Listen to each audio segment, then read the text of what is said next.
level of rain. There's huge gaps in the middle. And, cities recover, cropped areas make their plan, whatever. And there's some level of predictability.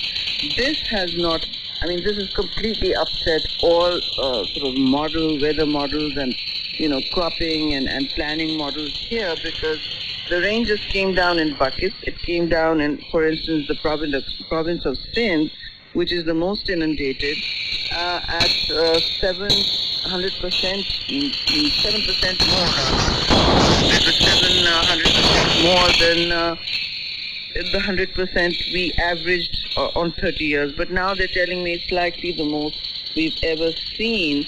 And so it's 7 times more than you've seen before. And there are no gaps in it. We literally had 6 days cumulative in the middle. Neither the soil, the cities, nor our infrastructure has had time to even absorb it. So if you try to remove water from one area, you don't know where to put it because there's water in the next area as well. What's the priority in terms of trying to help people just now? Well, the relief efforts are underway now. They were actually quite impeded because in a normal riverine flood, which we, as I said, we've seen before, we use helicopter sorties to get people that are stranded at, on peaks and high ground and move them to safer locations and shelters, even if they're makeshift. But this time the sorties couldn't take off because the weather wouldn't allow. Even I had to come down twice. So the pilot just said this is absolutely impossible. So we had people stranded for much longer time than normal. We've also had people not able to build shelters because the ground is too wet. So it's been a difficult challenge, and we are kind of innovating as we speak. So the relief efforts took longer than usual, and obviously people are in high distress. Giving them, feeding people and creating the camps in this wet, in what looks like a biblical flood is very difficult. So still we're in the relief phase, but we're going to need medical camps very soon because obviously health risks are looming very large, and you don't need a rocket scientist to tell you that's what's going to happen. How much do you say climate change is at least part of the story here? I think it's a huge part of the story because this level of extreme unpredictability, the cascade of water coming down from low pressure systems from the Bay of Bengal. This is all not something we've seen at this level before, and Pakistan actually been experiencing some very catastrophic climate events all year. Literally from March onwards, we had one of the hottest days on the planet. This year we've had 53 degrees.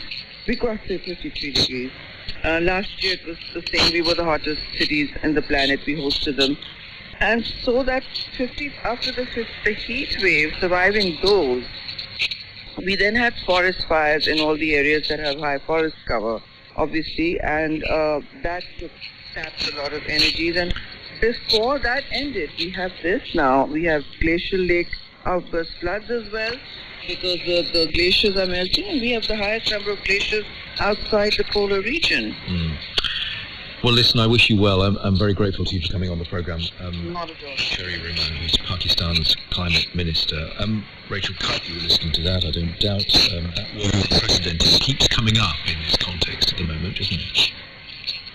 Yeah, Minister Rahman, articulated this sort of pummeling that Pakistan has gone through this year, this extreme heat in April and May, and floods in Karachi, there's the glaciers melting at an unprecedented level, and then this extraordinary precipitation, and these are countries that are not prepared for this, and so we've got a situation now, country by country, region by region, where people are reaping what our developed society has sown over the last few decades, because climate change is a threat exacerbator. It is making the extremes worse. And so we have a real problem now because we need humanitarian relief for food France and Pakistan for drought in the Horn of Africa at a time when the economy globally is constrained.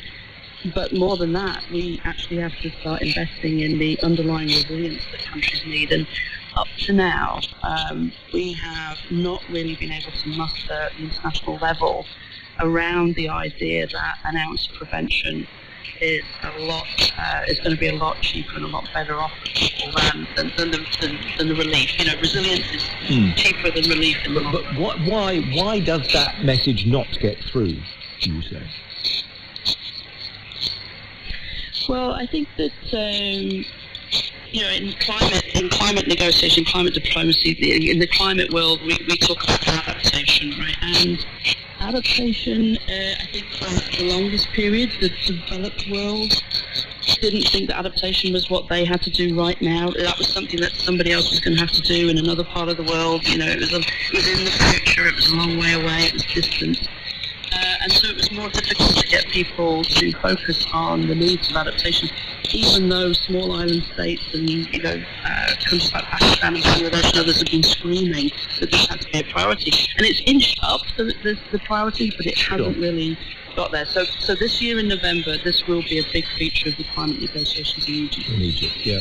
Misha Glennie, I wrote a phrase down that you uttered when you were talking about your work in Vienna, Centre for Dialogue or Centre of Dialogue. What role, if any, do you see your organisation in trying to bring about the kinds of conversations on this subject that will make a difference? Firstly, in one of our programs, Europe's Futures, we try and bring people who are looking into issues like climate change and organising conferences and the like around this. I know that conferences aren't likely to change the world, but it's important that we bring in people from different countries with political influence, with intellectual influence, to keep reminding the world that this is the primary issue that we face. And Rachel's point about resilience is really, really important. We have two challenges. First of all, we have to decarbonize the global economy, but at the same time, we have to build up infrastructures which can deal with the crises which climate change is already creating for us around the world. And this issue of resilience goes beyond climate change. We saw with the pandemic how ill-prepared we are for global threats like the epidemic, like the COVID epidemic, and issues like climate change impact on the spread of disease because of zoonotic relationships between animals and humans, with animals' habitats becoming less sustainable around the world. We also have problems with our dependency on advanced network computer systems. When things go wrong now, the consequences are much greater than before the time of the internet, because everything is run off the internet. And then, of course, we have a fourth issue for which we have to prepare ourselves possibly in the future, and we've seen this coming close recently in Ukraine, and that is the possible use of weapons of mass destruction. So there's a hell of a lot of work to do on all those four issues, and they're all issues with which the Institute here in Vienna engages with in different ways. I sense you have a large in tray in your record office. 22 minutes past the hour. We're going to change the subject for a moment and bring a little bit of light relief to the discussion, because this year's Edinburgh Festival Fringe in the Scottish capital is nearing its close. There have been more than 3,000 shows, and comedy, as it often does, has tended to dominate. The last full-scale event was in 2019, and that, by coincidence, was when Boris Johnson had just become the Prime Minister in Britain. This latest Fringe ends just as he's about to leave office. So how have the satirists been treating him? Vincent Dowd now reports from Edinburgh.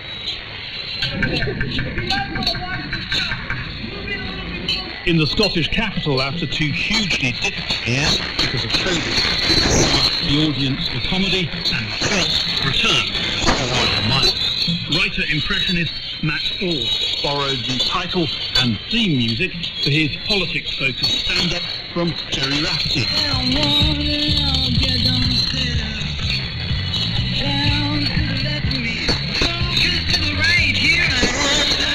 Clowns to the left of me, jokers to the right. A starring role for Boris Johnson. Having him announced he was going created so much change and so much flux that it's just an amazing thing to write about. So what people might presume was a problem actually was a great opportunity. When Boris dies, it's going to straighten it out. Well, I imagine it's going to be the toss at the third again. Good, you know. I've got to see the you and people think I'm the first Prime Minister to be sent to hell, and that's not true either, and it's been greatly marvelled again. Matt Ford also provides the Johnson voice on TV for the satirical puppetry of Spitting Image. How do you impersonate him differently now from how you might have done, say, 3.5 years ago? No, I'd never seen him hang his head before all the Partygate stuff came out. You know, like a broken man at times, and obviously that adds stuff into the repertoire that I did tonight, where bleeding in his eyes, the fact that he knew his popularity had run out. Boris, if you were a Disney character, which one would you be? That's all. Boris, live at 5, sees the man impersonated by actor Will Barton. How many of you actually voted? 2, 3, the majority. The man behind the show is journalist Jonathan Maitland. It's basically an Edinburgh Festival show as done by a soon-to-be the first leg of his comeback tour. And there's also a camera backstage where he retires during the show, where he thinks he can't be seen or heard, and he sees who he is rather than as he wants us to see him. Here we are. The audience didn't doubt that Mr. Johnson would happily mess up his hair in advance for a public appearance. Harry Shearer, the very funny Spinal Tap satirist, said a lot of people go around saying, oh, Donald Trump and Boris Johnson are beyond parody. But to say that and to not do it is to admit defeat. You know, you've got to try, and I think the essence of him is that he tries to be all things to all people, but we kind of know backstage what he really believes in, which is power and himself. At the present, one of Edinburgh's honeycombs of humour, Boris III is a play, not just jokes. Tim Megiddo wrote and directed. When Boris Johnson was 18 years old, he played the role of Peter III in his school play at Eton. And apparently, he didn't know his lines, and the result was chaotic. And it seems like such an irresistible conceit to play, and a way of looking at a politician's rise and fall. Good evening, everyone. I have to say, the girls make me think What as a character makes him irresistible to a writer? The fact that he comes with a healthy dose of entertainment is part of his appeal. And whatever you want to say about Boris, he's a strong flavour. The problem is that you can't be a clown and a king, which is something that the play explores. Britain is about to have a different Prime Minister, an opportunity for Matt Ford, who just completed the script of a Spitting Image on stage. In the TV version, Boris Johnson featured a lot, but politics moves on. How much did Liz Truss feature, and how much is she going to feature on stage? I don't think you had a list of puppets at all. You did not feature at all.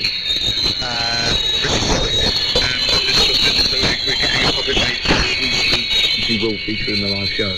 Matt Ford ending that report by Vincent Dowd. You point out that Liz Truss hasn't won yet. We will hear in a week and a day's time as to whether or not she is the next UK Prime Minister. A minute or so to debate the merits of satire with you both, particularly at this challenging time internationally. Mr. Glennie, does it play an important part for you? A very important part. I have to confess that I'm quite an old friend of Jonathan, who's interviewed in that package just now. And Jonathan and I have discussed this issue about whether satire can really function in the world of Boris Johnson. He is beyond satire, and Jonathan, I'm proud to say, is determined still to maintain the traditions of of British satires, which is one of the cultural things that I think Britons can be most proud of, despite the self-parodying ability of Boris Johnson himself. As you say, Johnson has taken up the challenge. Rachel Kite, important for you as well, despite the serious stuff that you're dealing with? No, absolutely. I mean, personally, sort of caught between the beyond satire of Boris and the beyond satire of Trump. I'm fully committed to satire, but you know, I do think Britain's ready for a Prime Minister that's not just one word, right? I think we're ready for a Ms. Truss or a Mr. Sunak or a Mr. Starmer. I think that, we've got to get back to beyond that journey, I think. Well, in a week and a day's time, we'll find out who the new leader of the Conservative Party in the UK is, and therefore the new Prime Minister. That's for another day. This is Weekend on the BBC.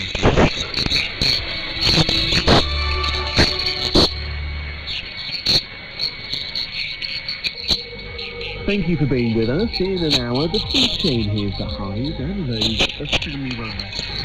When we are the argument is just for fixed our idea and for our passion. It's our way.